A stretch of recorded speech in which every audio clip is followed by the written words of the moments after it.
They killed her entire team in under 5 minutes. 9 Navy SEALs gone before anyone could call for help, before air support could scramble, before the world even knew they were dying. No backup, no extraction, no one left but her. Lieutenant Commander Sarah Brennan didn't see the first explosion coming. Nobody ever does. 1 second she was scanning the narrow Appalachian ravine through night vision, counting shadows in the green-lit darkness, cataloging the kind of silence that means either absolute safety or imminent death. The next second, the mountains themselves seemed to crack open and spit fire. The shock wave hit like a freight train made of sound and heat. Gravel jumped off the ground and slapped her face. Her teeth rattled. The taste of copper and cordite flooded her mouth before she even understood what was happening. Then came the screaming. Contact front. IED, IED, break formation. Sarah dropped behind a boulder that hadn't been there a heartbeat before, thrown clear by the blast, and brought her weapon up even as her ears rang like church bells in a hurricane. The world had turned red and white, in the color of things that shouldn't be burning. Behind her, Chief Petty Officer Jackson Thornwell was calling for a medic in a voice that said he wouldn't need one much longer. That's when the second blast hit. Closer this time, much closer. The overpressure knocked her sideways into a tangle of broken pine branches. Something wet and warm splattered across her face. She didn't want to know what. Through the smoke and chaos, she could see muzzle flashes winking like deadly stars from positions that hadn't been there during their daylight reconnaissance. They'd walked into a slaughter that had been planned, prepared, and perfectly executed. 3 weeks earlier, none of this had seemed possible. Sarah had been sitting in a secure communications room at Naval Special Warfare Command in Virginia Beach, staring at financial records that made her stomach clench. The numbers didn't lie, even when you wished they would. Ghost cash, that's what they called it. The code name for a systematic theft operation that had been bleeding military weapons from Army depots for at least 15 years. Night vision devices, Javelin missiles, encrypted communications equipment, the kind of hardware that could turn a militia into an army or a terrorist cell into a strategic threat. The financial forensics team had traced payments through a maze of shell companies, offshore accounts, and corporate fronts. Every thread eventually led back to Tennessee, and every transaction seemed to coincide with visits by Senator Richard Holloway, who just happened to chair the Armed Services Committee and just happened to have considerable influence over military equipment contracts and depot security protocols. But there was something else in those files, something that made Sarah's hands shake when she read it. A report dated March 2009. Author, Colonel James Brennan, U.S. Army. Subject, suspected weapons diversion.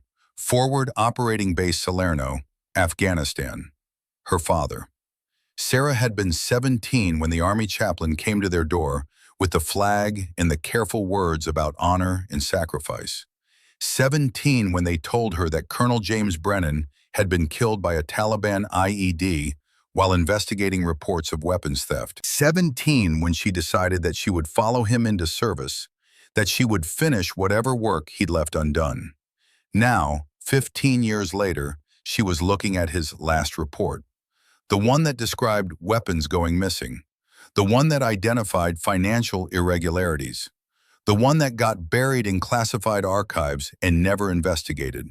The one that might have gotten him killed. Chief Petty Officer Jackson Thornwell had found her still reading at 0300, coffee gone cold, eyes burning from screen fatigue.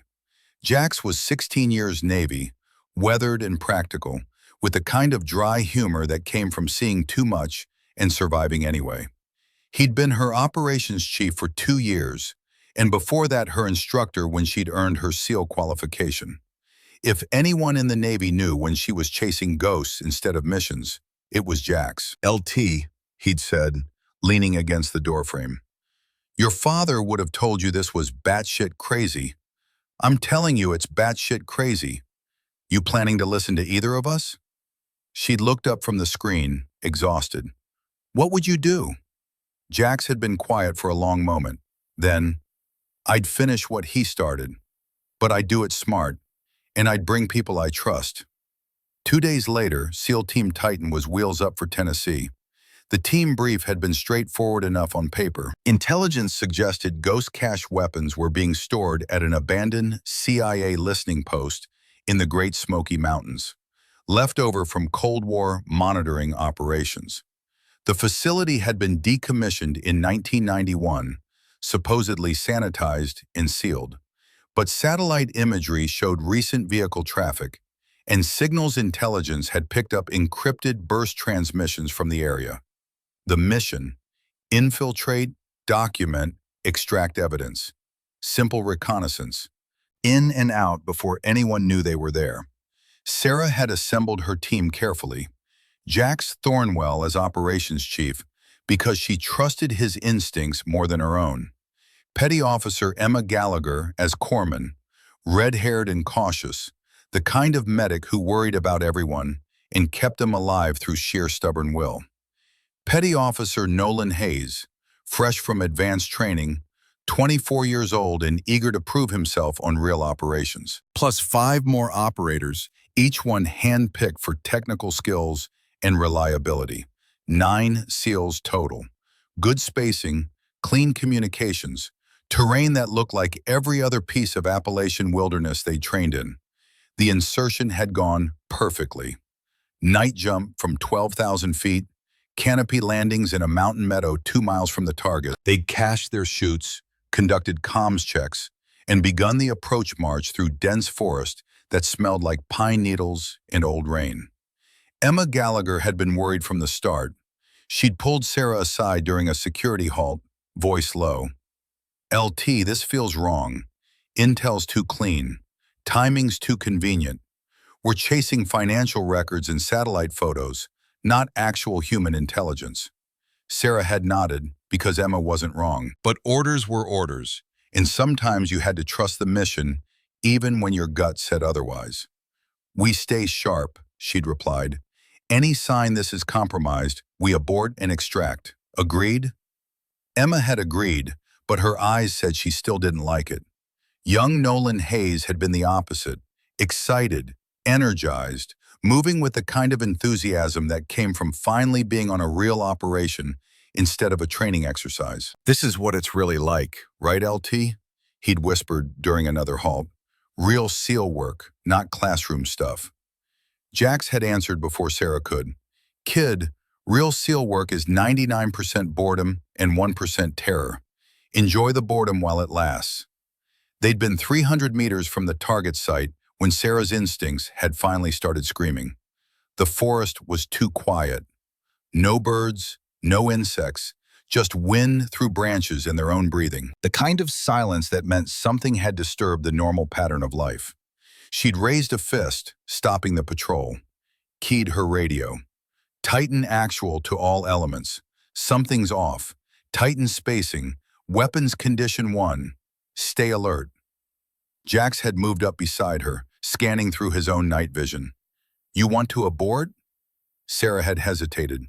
This close to the objective, turning back felt like failure. But that silence kept bothering her. The hair on her neck was standing up, the old primate warning system that had kept humans alive for millennia. "Let's take it slow," she decided. "If anything looks wrong at the target, we're ghosts." They'd advanced another 100 meters. That's when the mountains exploded. The first IED was a masterpiece of timing and placement, buried at exactly the right spot to catch the middle of their patrol column, powerful enough to kill instantly, positioned to channel survivors into a predetermined kill zone. Sarah would reconstruct it later, in the minutes between fighting and dying, would understand that every step had been calculated, every variable accounted for. But in that first moment, there was only chaos. The blast wave picked up Petty Officer Hayes and threw him into a tree trunk hard enough to break his spine. He was dead before his body hit the ground. Never got to fire a shot. Never got to prove himself in the real SEAL work he'd been so eager to experience. The 2 operators flanking him simply ceased to exist. Just gone, turned into red mist in scattered pieces, nothing left that would require a body bag. Emma Gallagher had been moving forward, medical training overriding self-preservation, when the second IED detonated. This one was smaller, placed specifically to target anyone responding to the first blast. It caught her center mass, and Emma died doing exactly what she'd trained to do, trying to save someone else. Then the gunfire started. Professional, coordinated, precisely aimed fire from elevated positions on both sides of the ravine. Belt-fed machine guns chewing through trees and rocks and anything else in their path. The kind of fire discipline that spoke of military training and recent combat experience. Sarah had found cover behind blast-displaced stone, bringing her suppressed M4 up, trying to assess the situation through smoke and darkness and the high-pitched ringing in her ears. The radio net was chaos, voices overlapping, calling contacts, requesting support, screaming for medics. She forced herself to cut through it, to think tactically even while her team died around her. Tighten actual to all elements. We're in a kill box. Do not advance. Find cover and return fire. Call for immediate extraction. But even as she said it, Sarah knew extraction wasn't coming. They were too far from the landing zone, too deep in hostile terrain. Whatever happened next, they were on their own. She saw Jax Thornwell, 20 meters away, firing controlled bursts at muzzle flashes, trying to suppress the ambush positions. He caught her eye, and she saw recognition there, understanding. They'd walked into a professional hit, and the odds of walking out were close to zero. Jack started moving toward her, providing covering fire, trying to consolidate what was left of the team. He made it 10 meters before a burst of machine gun fire caught him across the chest and legs. Body armor stopped some of it, most of it, but not enough. Sarah watched him go down, watched him try to get back up, watched him collapse and start crawling toward cover while blood poured from wounds that no amount of medical training could fix. She was moving before conscious thought, dragging herself across broken ground while bullets cracked overhead, reaching Jax as he collapsed against a fallen log. His hand found hers, gripped tight. Blood bubbled at the corners of his mouth when he tried to talk. "Finish it," he managed. "Sarah, your old man was right. About everything. They killed him for it." She wanted to tell him to save his strength, wanted to lie and say the medevac was coming, wanted to promise that he'd be fine. But Jax had been her instructor and her friend, and he deserved truth in his last moments. "I'll finish it," she promised. "I swear to God, Jax, I'll finish it." His grip tightened once more, then went slack. The light behind his eyes dimmed and went out, and Chief Petty Officer Jackson Thornwell became one more name on the wall at Dam Neck, one more SEAL who never came home. The gunfire was slackening now, not because the ambushers were withdrawing, but because there were fewer targets to shoot at. Sarah could hear voices, English, American English, calm and professional, discussing the massacre like mechanics evaluating an engine rebuild. "Sector 3 clear. Check bodies. Confirm kills. Roger." Moving to confirm. "Anyone got eyes on the primary target?" "Negative. Still searching. There's blood trail heading east." Primary target.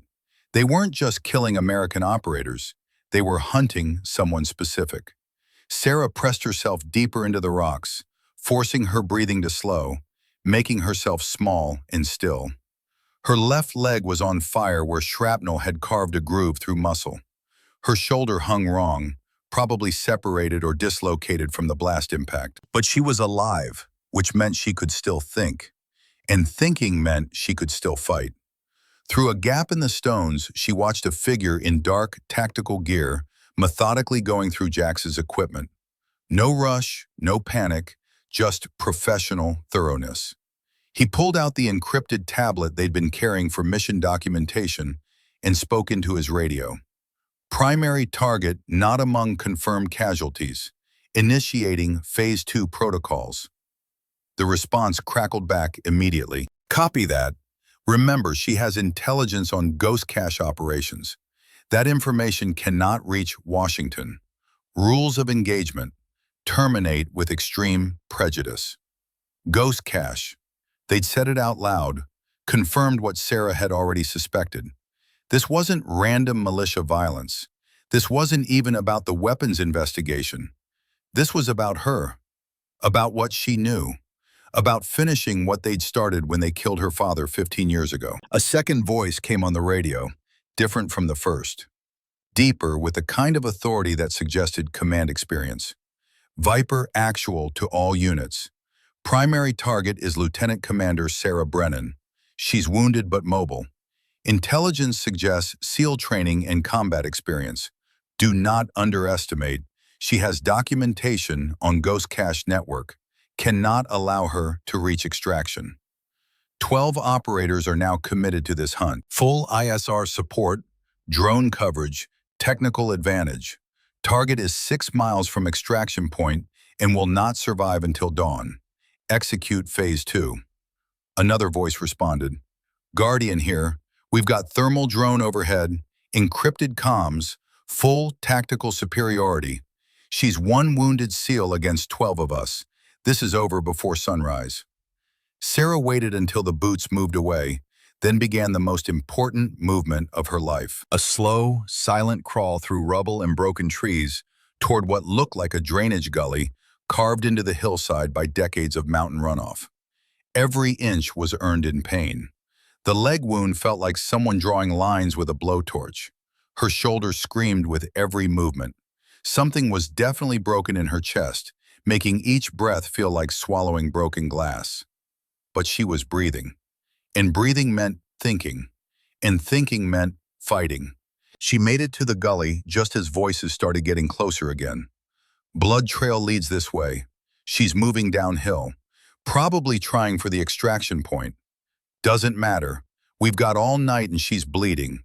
Track her, box her, finish her. Sarah pressed her face into mud that smelled like old leaves and older rain, and listened to them plan her death with the same tone men might use to discuss weekend fishing trips. They thought she was running, trying to escape, attempting to reach the extraction point 6 miles away where Navy helicopters would never arrive in time. That was their first mistake. She wasn't running, she was drawing them in. Her father had taught her that lesson when she was 12 years old, during one of their weekend hunting trips in the mountains outside Fort Bragg. They'd been tracking a wounded buck through heavy timber when it suddenly turned and charged, not because it was desperate, but because it had led them exactly where it wanted them. Sometimes, he'd said afterward, cleaning his rifle on the tailgate of his old Chevy, the best defense isn't running away. It's making them think you're running while you're actually choosing the ground. Predator becomes prey when it gets overconfident. Remember that, Sarah. Someday it might save your life. Now, 20 years later, in bleeding into foreign soil, she finally understood what he'd meant. The gully led uphill, not down. Away from extraction, not toward it. Through terrain that got narrower and more technical with every step. The kind of ground that forced single-file movement and limited tactical options. Perfect country for making overconfident hunters disappear. Sarah reached into her medical kit, pulled out combat gauze, and stuffed it into the leg wound without ceremony or gentleness. No anesthetic, no careful pressure, just military-grade intervention that hurt almost as much as the original injury. The bleeding slowed, not stopped, but manageable. Then she started leaving a trail. Not accidentally, deliberately. A smear of blood on a tree trunk here, a boot print in soft earth there. The kind of sign that said, wounded animal moving through, trying to escape, choosing easy ground over tactical advantage. But each mark was placed with careful thought. Each drop of blood was an invitation to follow a specific path. A path that led uphill toward terrain that got narrower and more dangerous with every step. A path that would funnel them exactly where she wanted them. Behind her, she could hear them organizing. Grid search patterns, bounding overwatch, radio check-ins every 5 minutes, professional work, the kind that spoke of special operations background and recent combat experience. But they were building their tactics around one fundamental assumption, that she was trying to escape. That assumption was going to kill them. Sarah climbed slowly, favoring the wounded leg, following the kind of route an injured person might take. Easier ground over steeper approaches, obvious paths over concealed ones, sticking to drainage lines and game trails that offered the illusion of cover without actually providing much concealment. She left just enough sign to keep them interested. A torn piece of medical tape caught on a branch, boot prints in a muddy section that couldn't be avoided, blood drops carefully rationed to suggest ongoing injury without indicating how serious it really was. Every quarter mile she stopped and listened. They were following. Professional, cautious, but following. Trails clear here. She's staying low, following the drainage. Wounds are slowing her down. We'll have her before dawn. Remember the orders. Alive if possible, dead if necessary. They actually laughed at that last part. Sarah kept climbing. The terrain was doing exactly what she'd hoped, funneling them into predictable routes, forcing them to move in single file through sections where the path was barely wide enough for one person. Places where small advantages could become decisive ones. Places where someone with patience and preparation could turn a pursuit into something else entirely. She reached the spot she'd been looking for just as the sky started showing the first gray hints of dawn. A narrow ledge that overlooked the path below, with good fields of fire and multiple escape routes. More importantly, it was the kind of place where someone being pursued might logically stop to make a stand. From their perspective, it would look like desperation, like a wounded animal with no more options. From hers, it was pure calculation. Sarah opened the pack she'd taken from one of her dead teammates before leaving the kill zone. Inside was exactly what she needed, a Claymore anti-personnel mine and enough detonation cord to reshape the local geography. She'd carried the dead weight for 2 miles because she knew she'd need it. Because making them pay wasn't about revenge. It was about mission completion, about finishing what Jax and Emma and Hayes and all the others had started, about honoring her father's unfinished work. The Claymore went into position with the kind of precision that came from doing something so many times it became muscle memory. Angle of placement calculated for maximum effect in the narrow pass below. Trigger wire concealed but accessible. Kill zone clearly defined and marked in her mind. 700 steel balls moving at 4,000 feet per second.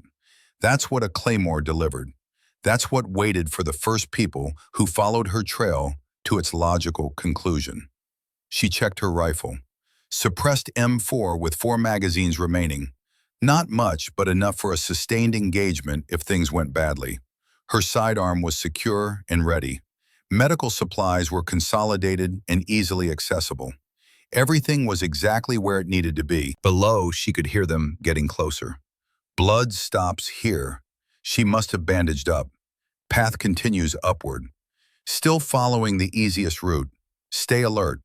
Wounded doesn't mean harmless. Too little, too late. The first figure appeared on the path below, moving with tactical precision, but also with the confidence of someone who believed they were chasing prey instead of walking into a predator's lair. Sarah let him pass the trigger point, hands steady on the detonator, patient, waiting. A second man came into view.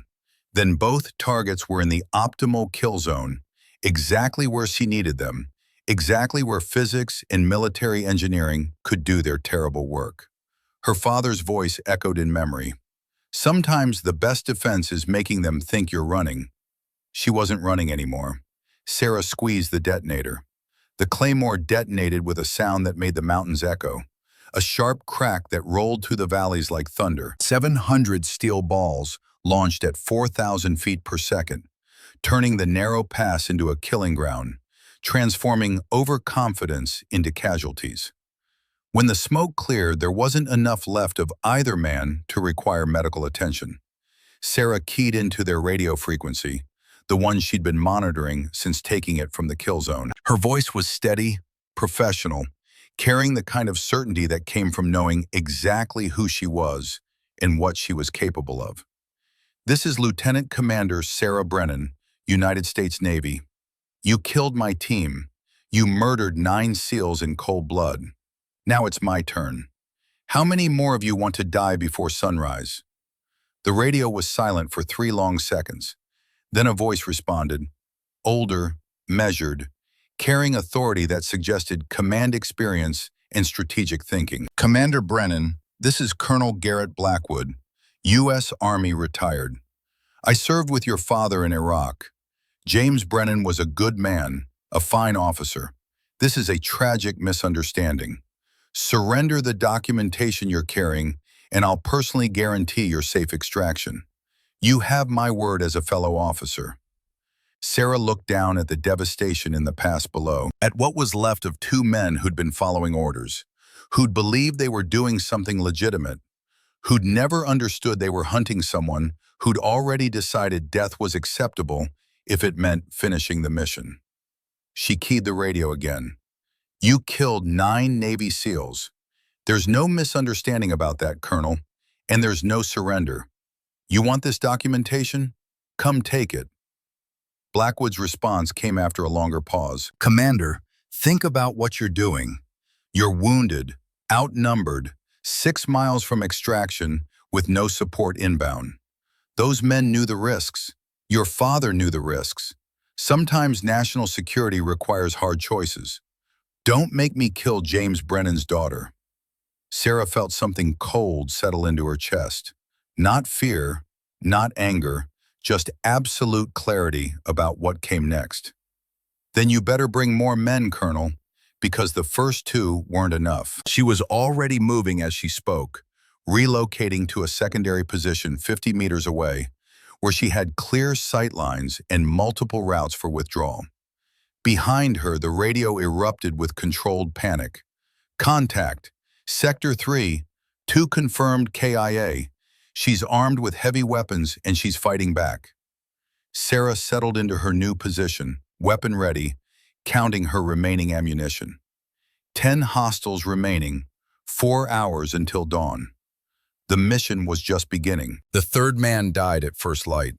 Sarah had relocated after the Claymore detonation, moving laterally through dense pine forest to a position that gave her overlapping fields of fire and clear sight lines to 3 different approach routes. The kind of position a chess player might call controlling the board. The kind of position that turned geography into advantage. She'd been waiting for 20 minutes when he appeared, moving through the trees with the careful precision of someone who'd learned from watching his teammates die. Weapon up, scanning constantly, every step measured and deliberate. Professional work from someone who understood that the game had changed. Unfortunately for him, understanding wasn't enough. Sarah tracked him through her scope as he advanced along what he probably thought was a concealed approach through heavy timber. She watched him pause at intervals to check his surroundings, saw him key his radio to report progress, noted the way he kept his weapon oriented toward probable threat areas. All the right moves, all the correct tactical decisions. Just not good enough against someone who'd already mapped every inch of this terrain in her mind, who'd anticipated every possible approach, who'd turned this entire mountainside into a weapon. She waited until he was 400 meters out, clearly visible in her optic despite the heavy forest cover. Took a breath, let half of it out, felt her heartbeat slow to that space between seconds, where everything became simple and clear. The suppressed M4 coughed once. The man dropped like someone had cut his strings. Sarah was moving before he hit the ground, relocating again, because staying in one position after shooting was how you died. She counted to 30 while covering ground, then stopped behind a cluster of boulders to monitor the radio traffic. 3 down. Repeat, 3 down. She's not running. She's hunting us. The voice that responded was Blackwood's, still measured but carrying an edge now, stress bleeding through professional composure. All units maintain tactical discipline. She's one operator with limited ammunition and significant injuries. Numbers advantage remains decisive. Continue operation. Sarah keyed into their frequency, her voice carrying just enough mockery to sting. Colonel Blackwood, that's 3 of your men dead in the last hour. How many more do I need to kill before you admit this isn't working? There was silence on the channel for several seconds. When Blackwood responded, his tone had shifted. Still professional, but personal now. Direct. Commander Brennan, I knew your father. Served with James in Mosul during the surge. He was one of the finest officers I ever worked with. Dedicated, principled, the kind of man who made everyone around him better. His death was a tragedy. Sarah felt something twist in her chest, rage and grief mixing into something sharp and cold. You're right, Colonel. His death was a tragedy. Want to know what else is tragic? Finding out he was murdered by people like you. Finding out he died because he tried to expose Ghost Cash, and you had him killed for it. The radio went silent. Complete dead air for 5 full seconds. When Blackwood spoke again, his voice had lost all pretense of friendliness. I don't know what you think you know, Commander, but you're operating on faulty intelligence. Your father died in a Taliban attack. That's documented fact. Sarah pulled the encrypted tablet from her pack, the one she'd taken from Hayes before leaving the kill zone, the one containing mission documentation and evidence files. She keyed the radio again. I'm looking at a file right now, Colonel. Operation Damascus Gate, March 2009. Target, Colonel James Brennan, U.S. Army. Reason for termination. Subject discovered Ghost Cache network, possesses evidence linking DoD officials to weapons diversion. Outcome, successful. Cover story, Taliban IED, case closed. Sarah stared at the screen, the words blurring. Operation Damascus Gate, target, Colonel James Brennan. 15 years of believing he died a hero. 15 years of joining the SEALs to honor what she thought was a sacrifice in combat. 15 years built on a lie. Her hands were shaking, not from fear, from rage so pure it felt like ice in her veins. They'd murdered him, covered it up, let her believe the Taliban had killed him when it was Americans all along. Americans he'd trusted, Americans he'd served beside, Americans who decided his integrity was worth less than their criminal enterprise. She thought about being 17 years old, standing in dress blues at Arlington while they folded the flag. Thought about every choice she'd made since then, every hardship endured in training, every mission risked. All of it built on the foundation of honoring a man who died doing his duty. And he had died doing his duty, just not the way she'd believed. The silence on the radio was different now, heavier, the kind of silence that came from someone realizing their secrets weren't secret anymore. Where did you get that file?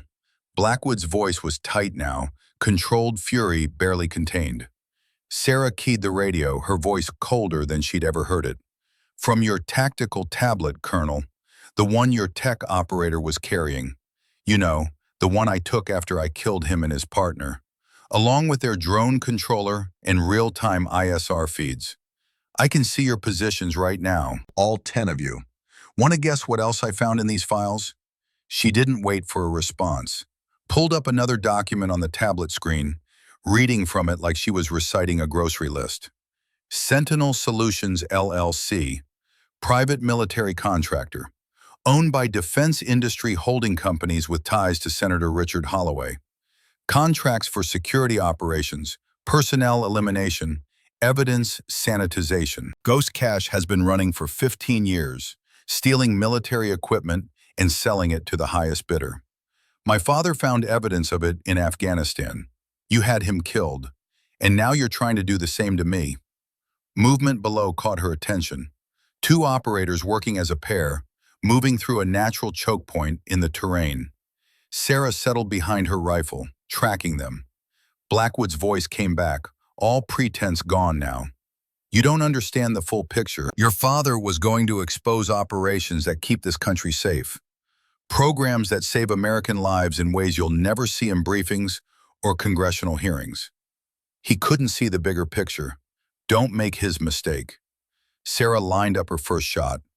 Let her breathing settle into that rhythm where everything slowed down and became simple. My father saw criminals stealing from the military and selling weapons to enemies. That's not national security, Colonel. That's treason. She fired twice. Both operators went down. Center mass shots, professional and clean. 5 down. The radio erupted in controlled chaos. Contact! Contact! 2 more down. She's got overwatch on the eastern approach. Sarah was already moving, flowing through the forest like smoke, relocating to a position that covered the next most likely avenue of approach. She'd been studying the tactical display on the captured tablet, watching their positions update in real time, and she knew exactly where they'd try to flank from next. This was the advantage of taking their technology. She could see them, but they couldn't see her. She knew their positions, their movement patterns, their communication protocols. She'd turned their own intelligence apparatus into a weapon against them. The next kill came 15 minutes later. A solo operator trying to use heavy timber for concealment while advancing on what he thought was her last position. She caught him in a small clearing, no cover within sprinting distance, and put a single round through his chest before he even knew she was there. 6 down. 6 remaining plus Blackwood wherever he was directing operations from. The radio traffic was getting more stressed now. Professional discipline starting to crack under the reality that they were losing people without ever getting eyes on their target. This is impossible. She's one wounded SEAL with maybe 4 magazines left. How is she doing this? Because she's not fighting to survive. Another voice, older, carrying the weight of experience. She's fighting because her team is dead and she's got nothing left to lose. That's the most dangerous kind of enemy. Sarah keyed in again. Getting warm, boys. 6 down, 6 to go. Anyone else want to volunteer? A new voice came on the channel. Younger, carrying barely controlled anger. You killed my teammates, you bitch. When we catch you... Blackwood cut him off sharply. Radio discipline. Stay focused. She's trying to get in your heads. Too late, Sarah thought. She was already in their heads, could hear it in their voices, in the way communication patterns were breaking down, in the stress bleeding through professional training. They'd come here expecting an easy hunt, a wounded operator, outnumbered and isolated, trying desperately to escape. They'd expected to find her bleeding and broken, easy prey for professionals with superior numbers and technology. Instead, they'd found something that killed from concealment, that turned their advantages into liabilities, that used their own equipment against them. And it was eating at them, eroding confidence with every casualty, every radio call reporting another dead operator, every reminder that their hunt had become something else entirely. Sarah found a defensive position in a cluster of rocks that overlooked 2 separate approach routes. She set up her remaining Claymore mine in the most likely avenue of advance, positioned the trigger wire, and settled in to wait. The tablet showed 4 hostiles moving together now, abandoning proper tactical spacing in favor of mutual support, seeking safety in numbers. They were adapting, learning, but they were also doing exactly what she needed them to do, consolidating into a target-rich environment. She watched them on the thermal feed as they advanced up the ravine she'd selected. Watch them move carefully through terrain that channeled them into a narrow pass. Watch them approach the killing ground she'd prepared. Almost there, just a little further. The lead man stopped at the narrowest point, holding up a fist. Something had triggered his instincts, some unconscious warning that made his training scream, danger. But it was too late. They were already in the kill zone. Sarah detonated the Claymore remotely, then immediately shifted her aim to the thermal display, tracking survivors. The explosion tore through the narrow space, a wall of steel balls that turned rock and flesh into fragments. 3 went down immediately. The 4th staggered backward, wounded but mobile, trying to find cover. Sarah's rifle barked twice more. The 4th man dropped. Radio silence for a full 10 seconds. Then, chaos. Jesus Christ. All four are down. All four. She just killed an entire element. Pull back. Pull back now. Negative. Blackwood's voice still controlled but with steel underneath. We don't pull back. Guardian, what's your status? A new voice responded, deep, steady, carrying the kind of authority that suggested someone who'd done this kind of work for a long time. Guardian here. I'm 2 miles south at the command post. She just killed 10 of our 12 operators, Blackwood. 10 professionals in under 4 hours. This isn't a wounded target anymore. This is a SEAL conducting offensive operations. We need to reassess. Sarah's attention sharpened. Guardian. She'd heard that call sign on the intercepts, but hadn't been able to identify who it belonged to. Now she knew. Command element, probably the tactical lead on the ground, while Blackwood coordinated from wherever he was hiding. She keyed the radio. Guardian, this is Brennan. You sound like you've actually done this before, unlike the amateurs you sent to die. Want to keep going, or are you smart enough to quit while some of you are still breathing? There was a pause. When Guardian responded, his tone was almost respectful. Commander, I'll give you credit. You've exceeded every expectation. But this ends one of two ways. Either you surrender and face justice for what you know, or we kill you and recover the evidence. There's no extraction coming, no cavalry over the hill. You're alone, you're wounded, and eventually your ammunition runs out. Sarah checked her remaining magazines. 2 left for the rifle, 2 for the sidearm. Maybe 80 rounds total. He wasn't wrong about the math. Justice? She let the word hang. You murdered 9 Navy SEALs. You killed my father 15 years ago. You're running a weapons trafficking network that's been selling American military equipment to whoever pays. And you want to lecture me about justice? What I want, Guardian replied, is for this to end before more people die. Your father was a good man who made a bad decision. He tried to expose operations he didn't understand. We couldn't let that happen. Now you're in the same position. Don't make his mistake. Sarah felt something cold and sharp settle into her chest. Not anger anymore. Clarity. Perfect, crystalline understanding of what needed to happen next. Here's what's going to happen, Guardian. I'm going to kill everyone you send after me. Then I'm going to walk out of these mountains with evidence that burns down your entire network. Senator Holloway, Sentinel Solutions, every DoD official involved in Ghost Cash. All of it, and there's not a damn thing you can do to stop me. Bold words from someone with 2 magazines left.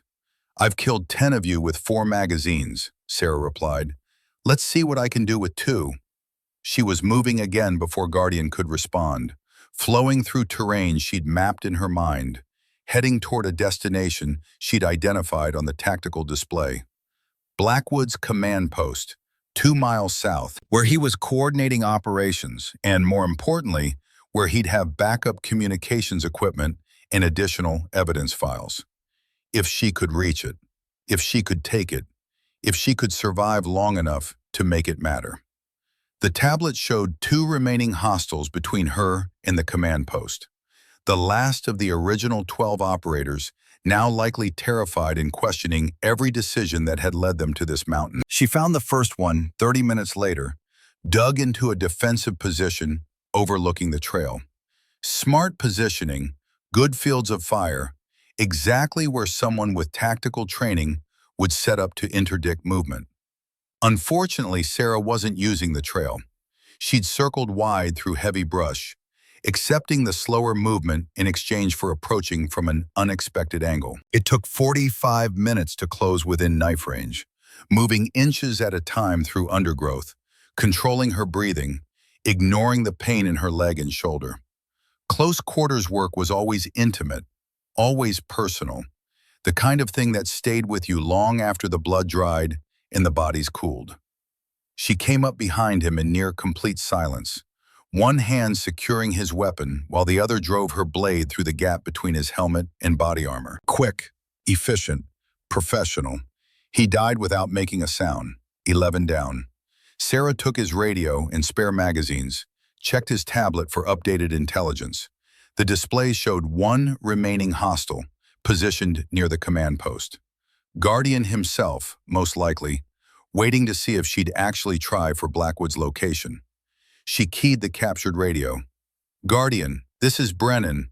Your last operator just died. It's just you now. Still think this ends with your victory?" The response came immediately. "Actually, Commander, I think we need to talk. Just you and me. No bullshit this time." Sarah moved toward the command post location, weapon up, ready for ambush or trick. "What's there to talk about, Guardian? You're on the wrong side of this." "Maybe." His voice was calm, conversational almost. "Or maybe we're both on the wrong side and just don't know it yet. You asked how many I've killed. Answer is more than I can count, in more countries than I care to remember. I've done this work for 20 years, Commander, and you know what I've learned? The people giving orders don't care about people like us. We're expendable, tools to be used and thrown away." "Keep talking," Sarah said, still advancing through the forest. "Your father found evidence of ghost cache in Afghanistan. He reported it up the chain. Instead of investigation, they sent contractors to kill him. Why? Because ghost cache wasn't some rogue operation. It was sanctioned at the highest levels. Weapons get stolen, sold to friendly assets, used for operations that Congress would never approve. Your father died because he threatened to expose that system." Sarah's finger tightened on her trigger. "And you helped kill him." "No." Guardian's voice carried something that might have been regret.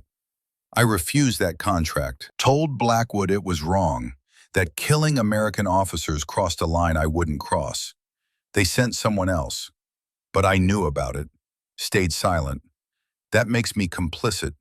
Why are you telling me this?" "Because Sentinel Solutions just sent orders to terminate Blackwood, and me, and anyone else who knows the details of this operation. Senator Holloway is cutting loose ends. We're all expendable now, Commander. You, me, Blackwood, everyone who can testify about ghost cache." Sarah reached a position where she could see the command post through gaps in the trees. A small structure, probably left over from the old CIA listening station. Single-story, concrete construction, limited windows, and a man in tactical gear standing outside, weapon lowered, hands visible. "Guardian." He keyed his radio again. "I'm not asking you to trust me, Commander. I'm asking you to be smart. Blackwood has evidence files inside that command post. Everything about ghost cache, going back 20 years. Your father's original reports. Names of every politician and contractor involved. It's all there.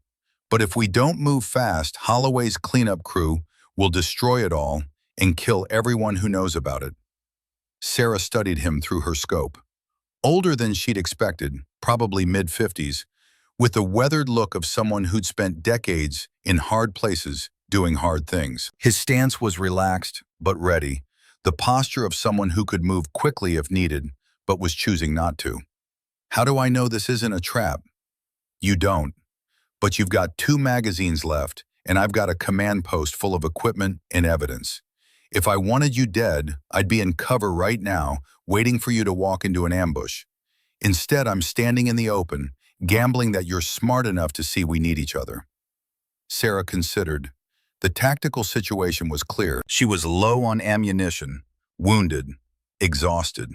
Taking the command post by force would be costly, even if Guardian was alone. And if he was telling the truth about Holloway's cleanup operation, time was running out. "Where's Blackwood?" she asked. "Inside, trying to download files and wipe servers. He knows the walls are closing in." Sarah made her decision, started moving toward the command post, weapon ready but not aimed directly at Guardian. "If this is a trap," she said, "you'll die before I do." Guardian nodded slowly. "Fair enough. For what it's worth, Commander, your father would be proud of what you did today. 10 professionals dead, and you're still standing. That's not luck, that's being a SEAL." She reached the clearing, maintaining distance from Guardian, but close enough to talk without radios. I'm Captain Victor Sterling, he said. 2nd Ranger Battalion originally, then Delta, then private sector. I've spent 20 years fighting in shadows, doing things my government won't acknowledge. Your father trained my first commanding officer at Fort Benning. Everything I know about honor and duty came from lessons passed down from James Brennan. Sarah kept her weapon ready. Nice story. Doesn't change what you did. Victor nodded. You're right, but maybe we can do something right now. Blackwood's inside with evidence that could expose the entire network. Help me take him, and I'll testify to everything. Full disclosure. Every name, every operation, every crime. Before Sarah could respond, the radio crackled with a new voice. Cold, authoritative, carrying the kind of power that came from political connections and institutional authority. This is granite to all Sentinel assets. Operation terminated. Scorched Earth Protocol now active. Apache gunships inbound. ETA 15 minutes. Mission: complete sanitization of operational area. No survivors. Cover story: domestic militia compound eliminated. Execute immediately. Sarah and Victor locked eyes. Both understood what they just heard. Senator Holloway wasn't just cutting loose ends. He was erasing the entire operation. Everyone involved, everyone who knew anything, would die in an airstrike that would be blamed on counterterrorism operations. The radio continued. Guardian, Blackwood, all ground assets, you are considered compromised. Termination authorized. Repeat, you are targets for elimination. Victor's expression was grim. Still think I'm lying about us both being expendable? Sarah made a decision that went against every instinct, every bit of training, every reasonable tactical judgment. How do we get inside? Together they moved toward the command post door, two people who should have been enemies, united by the reality that someone powerful had decided they were both better off dead. Inside, they found Blackwood frantically working at a computer terminal, downloading files to encrypted drives. He looked up as they entered, hand dropping toward the pistol on his desk. Don't, Victor said. It's over. Blackwood's eyes went from Victor to Sarah and back again. You're working with her now? After everything? Everyone knows too much, Victor replied. Holloway's cleaning house. Apache strike inbound. We're all targets. Sarah kept her weapon on Blackwood. Give me the evidence drives. Everything. Now. Blackwood's hand moved toward the pistol. Sarah's rifle came up. Victor's voice cut through the tension. James Brennan's daughter just killed 11 professional operators in 4 hours, while wounded and outnumbered. Don't make her kill you too, Garrett. Be smart. Blackwood's hand stopped. After a moment, he nodded toward the desk. 3 encrypted drives. Everything about Ghost Cache. 20 years of operations. Your father's reports. All of it. Sarah moved forward carefully, collected the drives, verified they were intact, slipped them into her tactical vest. Now what? Blackwood asked. Now we try to survive the next 15 minutes, Victor said. Apache gunships don't leave survivors. The radio crackled again. All Sentinel assets, airstrike commencing in 12 minutes. Final warning, clear the area or be designated hostile. Sarah looked at Victor, then at Blackwood. We move together or we die together. You two have a problem with that? Victor shook his head. I'm done taking orders from politicians. Blackwood was quiet for a moment, then nodded. I'm a dead man either way. Might as well try to make it count. They moved out into the forest, 3 people who shouldn't trust each other, running from helicopters that would kill them all without hesitation or remorse. Sarah keyed her emergency beacon, the one connected to Navy extraction assets, sent a burst transmission that included her coordinates, unit identification, and a simple message. SEAL under fire, multiple hostiles, immediate extraction required. She had no idea if anyone was close enough to respond. No idea if help would arrive before the Apaches. No idea if she'd survive the next hour. But she had the evidence. Had proof of everything her father died trying to expose. Behind them, they could hear the distinctive sound of Apache helicopters approaching, the thump of rotors carrying death and fire, and the promise that someone powerful wanted this entire mountainside erased. They ran toward an extraction point that might not exist, carrying evidence that could destroy careers and expose decades of crimes. Three unlikely allies against an enemy that had the full weight of political power and military assets. Ahead, the forest opened into a clearing, the kind of space where helicopters could land, if any were coming, if they arrived in time. The Apache gunships were getting closer now. Sarah could see them through breaks in the canopy, dark shapes against the dawn sky, weapons hot and ready. She thought about Jax Thornwell, dying in her arms, telling her to finish it. About Emma Gallagher, killed trying to save others. About young Nolan Hayes, who never got his chance to prove himself. About her father, murdered for trying to do the right thing. The clearing was 50 meters ahead. Sarah ran toward it, wounded leg screaming, shoulder grinding, lungs burning, running toward whatever came next. The Apache helicopters came in low and fast, black shapes against the gray dawn sky, their rotors churning the mountain air into violent turbulence. Sarah could see the 30-millimeter chain guns mounted beneath their noses, weapons capable of firing 625 rounds per minute, each round designed to tear through armor and flesh with equal efficiency. She'd called for Navy extraction, but the Navy was still minutes away. The Apaches were here now, 15 seconds to the clearing, maybe 20.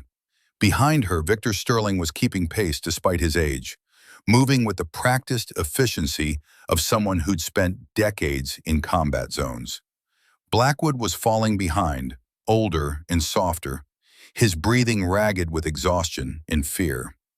The first Apache opened fire on the command post they just evacuated. The 30-millimeter rounds tore through concrete and steel like paper, explosions blossoming in rapid succession. Whatever evidence remained inside was being systematically destroyed, erased from existence by someone who had the power to order gunship strikes on American soil and call it counterterrorism. Sarah hit the clearing at a dead run, immediately scanning for cover. There was none, just open ground surrounded by forest, the kind of killing ground where helicopters had every advantage and ground personnel had nowhere to hide. The second Apache swung toward them, nose dipping as the pilot lined up for a gun run. "This is it," Blackwood gasped, stumbling to a halt. "This is how it ends." "Not yet," Victor said. He was scanning the sky, looking for something Sarah couldn't see. "Not yet." The Apache steadied, preparing to fire. Sarah could see the pilot through the cockpit glass, could imagine the targeting systems locking on, the computer calculating lead and trajectory, and the most efficient way to turn three human beings into scattered remains. Her mind calculated options in the fraction of a second. No cover, no concealment, open ground with a 30-millimeter cannon aimed at her center mass. This was how it ended, not in a firefight, not in an ambush. Just three people in a clearing about to be erased by overwhelming firepower because someone in Washington had decided they knew too much. She thought about Jax's last words. Finish it. She'd finished it. The evidence was in her vest. If she died here, at least Victor or someone would find it. The mission would be complete. Sarah squared her shoulders and faced the Apache. If this was dying, she'd do it standing. Then she heard it. A different sound beneath the Apache's rotor wash. Higher pitched, more urgent. The distinctive whine of turbine engines pushed to their limits. Navy helicopters, two of them, MH-60S Seahawks coming in from the north at maximum speed, flying nap of the earth to avoid radar detection until the last possible moment. Someone had received her distress call. Someone had scrambled assets. Someone was coming to bring her home. The lead Apache pilot must have seen them on sensors because he aborted the gun run and pulled up sharply, gaining altitude for a better tactical position. The second Apache moved to intercept, the two attack helicopters shifting from ground attack to air defense. But they were a fraction of a second too slow. The lead Seahawk came in hard and fast, flaring at the last moment to bleed speed. Its rear ramp was already down, and Sarah could see Navy aircrew in flight suits waving them aboard. The helicopter touched down for maybe 3 seconds, rotors never stopping, crew chief screaming for them to move. Sarah ran, Victor beside her, Blackwood struggling behind. They covered the distance in seconds that felt like hours. Boots pounding dirt, lungs burning, every instinct screaming that the Apaches would fire before they reached safety. The crew chief grabbed Sarah's tactical vest and hauled her aboard with professional efficiency. Victor came right behind, then turned to help Blackwood up the ramp as the older man stumbled. Garrett Blackwood never made it. The Apache's 30mm cannon spoke with a sound like ripping canvas, amplified 1,000 times. Rounds chewed across the clearing in a perfectly calculated line, tracking toward the Seahawk with mechanical precision. Blackwood was 3 feet from the ramp when the rounds hit him. Simply tore him apart, no drama, no last words. Just there one moment and gone the next, reduced to scattered pieces by weapons designed to destroy armored vehicles. Victor lunged forward reflexively, reaching for someone who no longer existed. The crew chief grabbed him and yanked him back as the Seahawk lifted off. The pilot not waiting, not hesitating, getting his aircraft out of the kill zone because staying another second meant everyone died. "The encrypted drives," Sarah gasped, checking her vest. "Please tell me they're still intact." Victor pulled himself together, stopped staring at the place where Blackwood had died. "They're secure. He gave them to you. Whatever else he was, he died trying to make it right." The Seahawk climbed hard, gaining altitude while the second one provided covering fire. Not engaging the Apaches directly because that would be fratricide, would be Navy helicopters shooting down Army helicopters, would be a political nightmare that would bury the truth deeper than any cover story. Instead, they just ran, flew fast and low, using terrain for cover, racing toward the coast in the naval assets that waited there with medical facilities and security and the promise that Sarah Brennan had survived to tell her story. Behind them, the Apaches didn't pursue. Their mission had been to sanitize the operational area, to destroy evidence and eliminate witnesses. They'd accomplished most of that. The command post was rubble. Most of the Sentinel operators were dead. Blackwood was dead. But Sarah was alive, and she had the evidence drives. The crew chief was already working on her injuries, professional and efficient despite the helicopter's violent maneuvering. Checking the leg wound, assessing the shoulder, making sure she wasn't going to die in the next 15 minutes. "Commander," he said, loud enough to be heard over the rotors, "you're going to need surgery on that leg. Probably the shoulder too. But you'll make it. You did good." Sarah closed her eyes, suddenly exhausted beyond anything she'd ever experienced. Adrenaline was crashing. Pain was flooding in where shock had kept it at bay. And the reality of the last 6 hours was settling into her bones like lead weight. Her team was dead. 9 SEALs gone, killed by people who were supposed to be on their side. Jax Thornwell, Emma Gallagher, Nolan Hayes, and 6 others. Good people, her people, dead because someone decided ghost cash was more important than American lives. The flight to the coast took 40 minutes. Sarah drifted in and out of consciousness, her body finally giving permission to shut down now that survival was no longer her primary concern. She was vaguely aware of Victor sitting beside her, equally battered, staring at nothing while his own demons caught up with him. They touched down on the deck of the USS Wasp, an amphibious assault ship that served as a floating base for special operations. Medical personnel swarmed the helicopter before the rotors stopped spinning, trauma teams ready for mass casualties, for the kind of injuries that came from sustained combat operations. Sarah was on a stretcher before she fully registered the transfer, being wheeled through passageways while doctors and nurses worked around her, starting IVs, checking vitals, asking questions she couldn't quite process. The last thing she remembered before anesthesia took her was a doctor's voice, calm and professional. "You're safe now, Commander. We've got you. You did your job, now let us do ours. Then darkness, clean and absolute. She woke up 3 days later in a hospital room at Walter Reed Medical Center in Maryland. The leg was in a cast, the shoulder was immobilized, and there were bandages covering wounds she didn't remember receiving. A Navy captain was sitting beside her bed, reading through files on a tablet.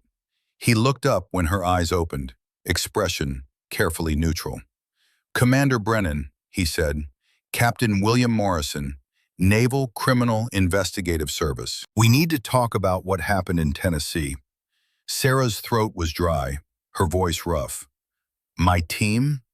Morrison's expression softened slightly. "Remains have been recovered. Full honors. Families have been notified. I'm sorry for your loss." She'd known they were dead, had watched them die, but hearing it confirmed, making it official, felt like a knife between the ribs all over again. "The evidence drives," she managed. "Did they survive?" Morrison nodded. "Intact and verified. You had copies of Ghost Cache operational files going back 20 years. Senator Holloway's financial transactions, weapons movement logs, assassination orders, everything." He paused, choosing his words carefully. "Commander, what you brought back has triggered the largest corruption investigation in modern military history. DoD Inspector General, FBI, Justice Department, everyone is involved. This goes all the way to the top." "Good," Sarah said. Her father had died trying to expose this. Her team had died trying to document it. The evidence needed to matter, needed to mean something. "Senator Holloway?" she asked. "Under arrest as of yesterday morning, taken into custody during a live committee hearing. The video's all over the news. He's facing charges of conspiracy, arms trafficking, murder of federal officers, and about 30 other counts. His political career is over." And Sentinel Solutions? Assets frozen, facilities raided, executives arrested. The entire company is being dismantled. We've identified 47 individuals across military, government, and private sector who were involved in Ghost Cache operations, all facing prosecution. Morrison leaned forward. "You did this, Commander. You survived against impossible odds, brought back evidence that exposed a 20-year criminal conspiracy, and made sure justice would be served. That's not just completing a mission, that's extraordinary service." Sarah closed her eyes. Didn't feel extraordinary. Felt like she'd simply survived when better people hadn't. "There's someone else who wants to talk to you," Morrison said. "If you're up for it." "Who?" "Captain Victor Sterling. He's been here every day since we brought you in. Gave a full deposition, testified to everything he knew about Ghost Cache and Sentinel Solutions. His testimony is corroborating everything on those drives." Sarah opened her eyes. "He killed people for them. For years." Morrison nodded. "He did, and he'll face court-martial for it. But he also saved your life and helped bring down the network. That counts for something. Not enough to erase what he did, but something." "I'll see him," Sarah said. Victor came in an hour later, looking older than he had in the mountains. Exhausted, haunted. The look of someone who'd spent days confronting everything he'd done and finding no easy absolution.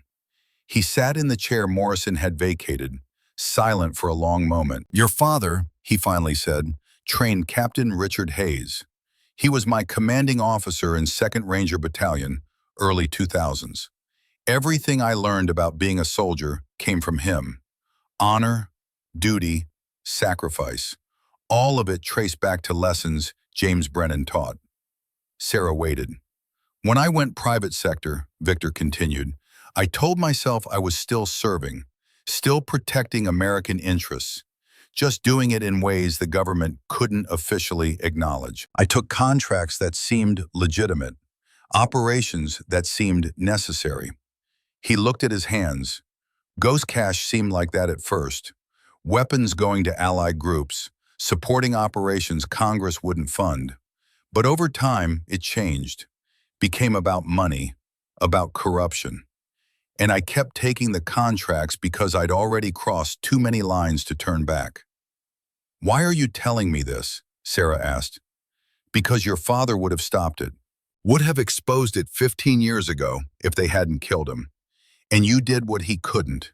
You finished what he started. His voice was quiet. I helped the people who killed him, stayed silent when I should have spoken.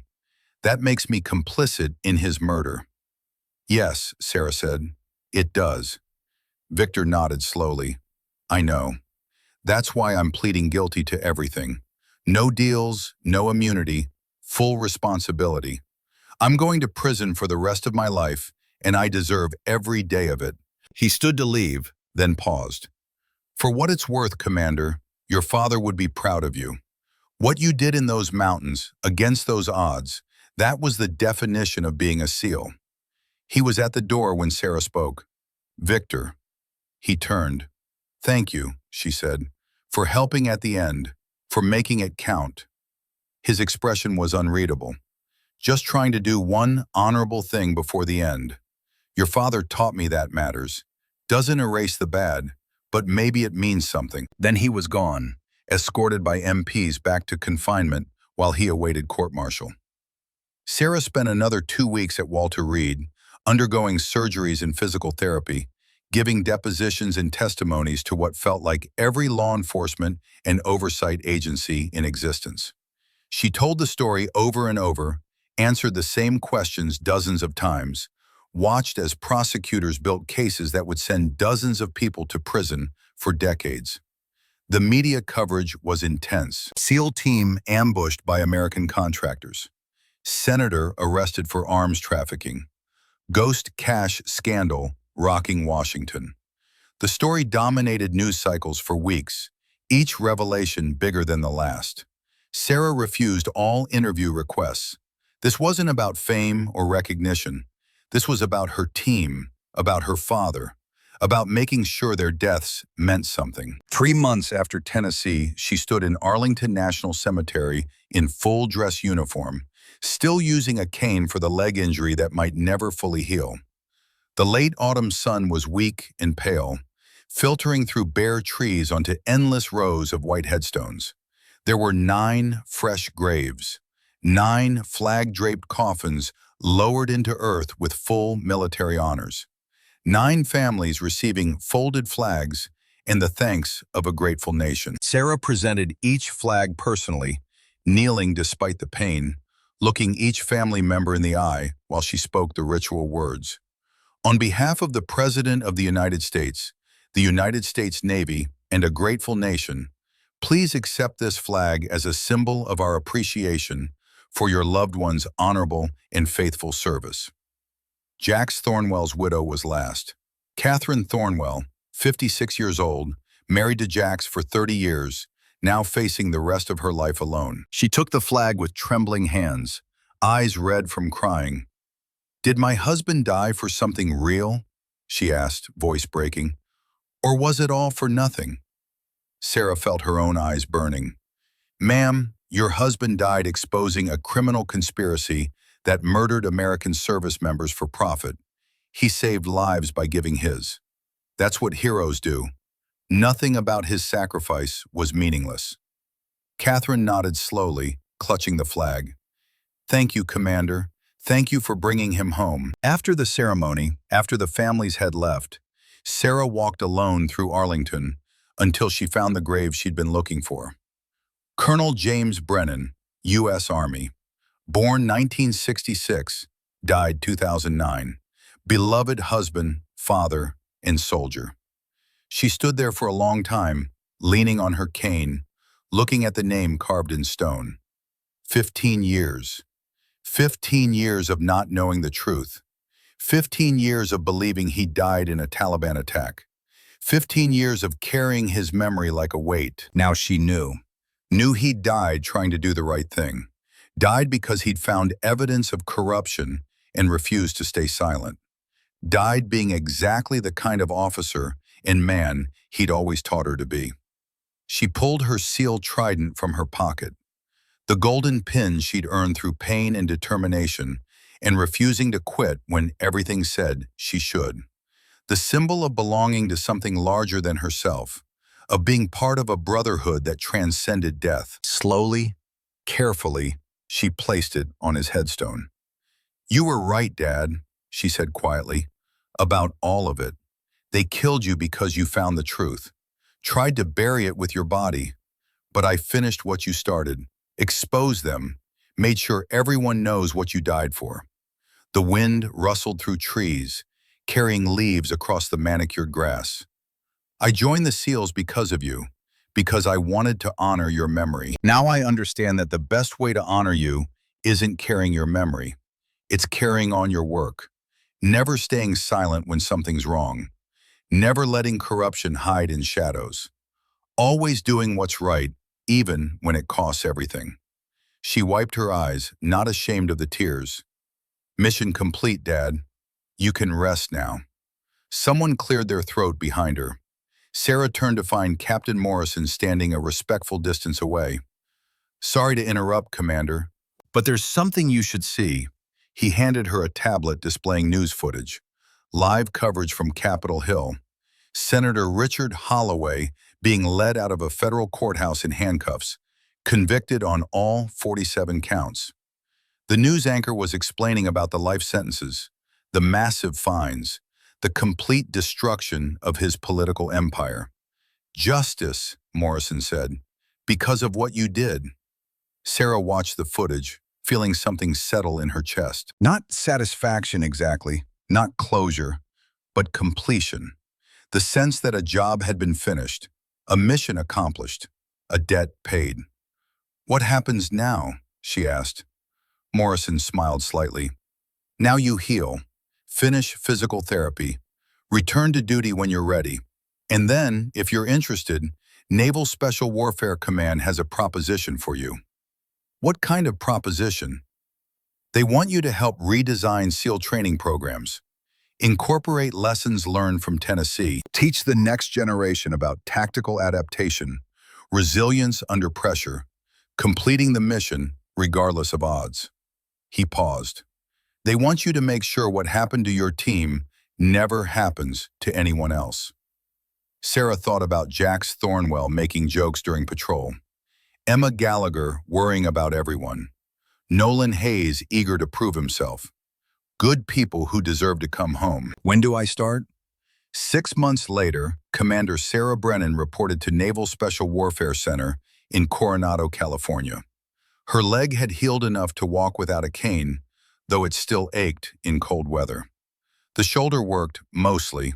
The scars were permanent, visible reminders of Tennessee and everything that had happened there. On her first day, before facing a classroom full of SEAL candidates, she had a visitor. Catherine Thornwell was waiting in her office, looking older than she had at Arlington, worn by grief and time and the weight of loss. But standing straight, shoulders back, the wife of a SEAL, carrying herself with the strength that came from loving someone who'd chosen a dangerous life. "Mrs. Thornwell," Sarah said, "I'm glad to see you." Catherine smiled sadly. "I wanted to come earlier, but I needed time. Needed to process everything." She looked around the office, taking in the photos on the wall, the certificates, the memorabilia of a military career. This is what Jax loved, training the next generation, making sure they were ready. He was good at it, Sarah said. "Best instructor I ever had." Catherine pulled an envelope from her purse. "I found this in Jax's personal effects. Took me months to open it. It's addressed to you." Sarah took the envelope with trembling hands, opened it carefully. Inside was a single sheet of paper, Jax's handwriting, dated 2 days before Tennessee. "Sarah, if you're reading this, something went wrong. That's the nature of this job.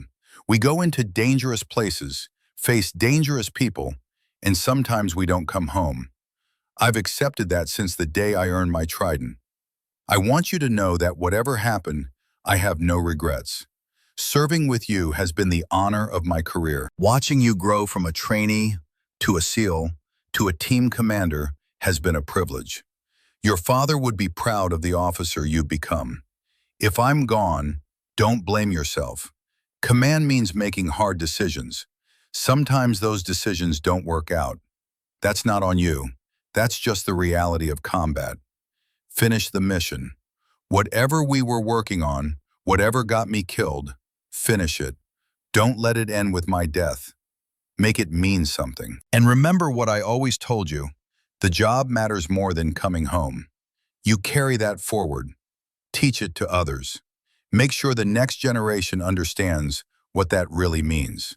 Fair winds and following seas, Jax. Sarah read it twice, vision blurring with tears. Catherine handed her a tissue. He believed in you, Catherine said quietly. Believed you'd finish whatever mission you were on. Was he right? Sarah nodded. We exposed a weapons trafficking conspiracy that went back 20 years. Dozens of people are in prison because of what Jax and the team died discovering. His death meant something. Catherine's eyes were wet, but her voice was steady. Good. That's all I needed to know. That he died for something real. Something that mattered. They talked for another hour about Jax, about the team, about what came next. When Catherine finally left, she hugged Sarah at the door. Take care of them, she said. The next generation. Make sure they're ready. Make sure they understand what they're signing up for. I will, Sarah promised. I swear. The next morning, Commander Sarah Brennan stood in front of a classroom at Naval Special Warfare Center. The students in front of her were SEAL candidates in advanced training, the ones who'd survived Hell Week and basic conditioning and were now learning the tactical skills that would keep them alive in combat.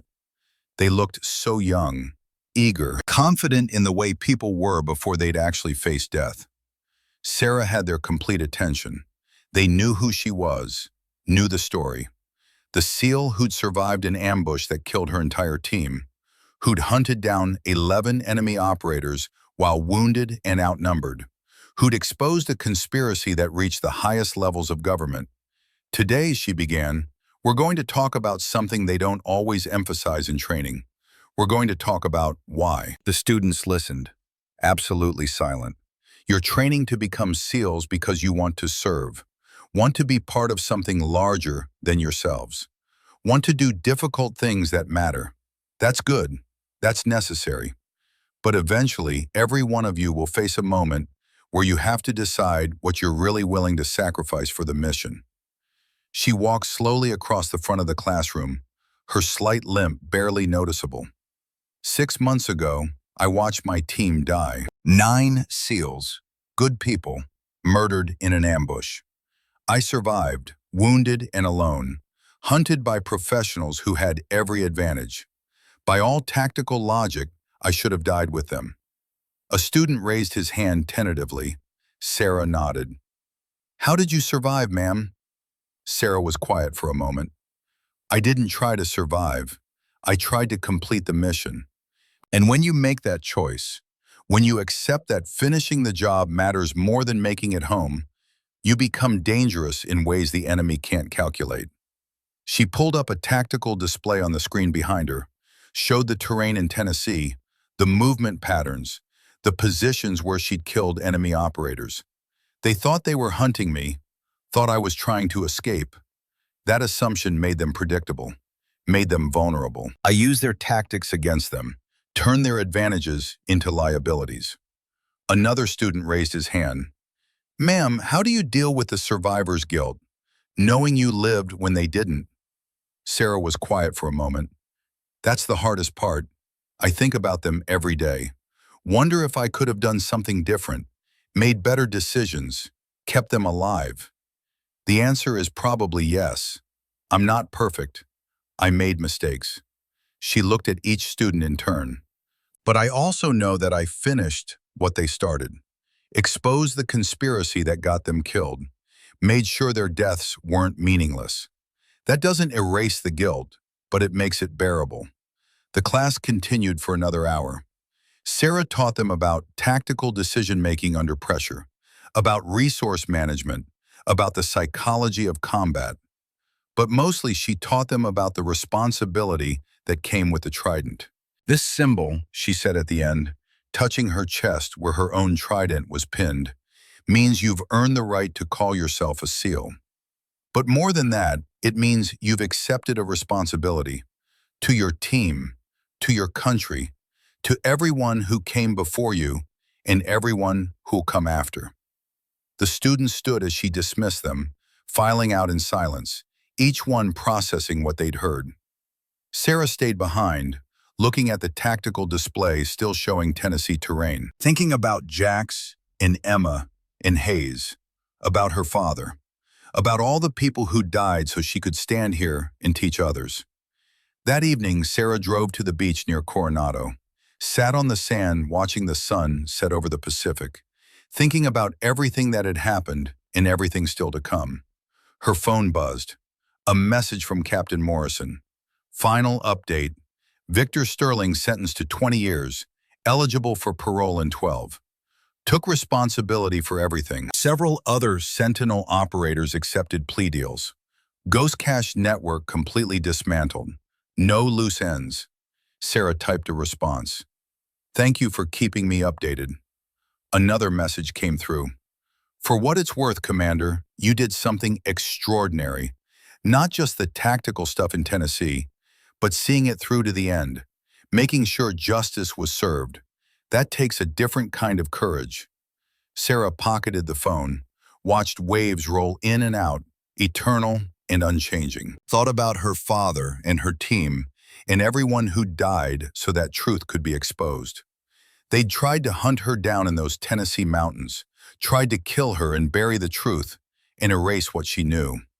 They'd learned what happens when you corner someone who has nothing left to lose except honor and duty and the responsibility to finish what others started. Sarah stood, brushed sand from her uniform, and walked back to her car. Tomorrow she'd teach another class, train another generation, make sure that Jax's lessons and her father's sacrifice and her team's deaths meant something lasting. Would make sure that everyone who wore the trident understood what it really meant. She had work to do. Because that's what SEALs did. They finished the job. Always.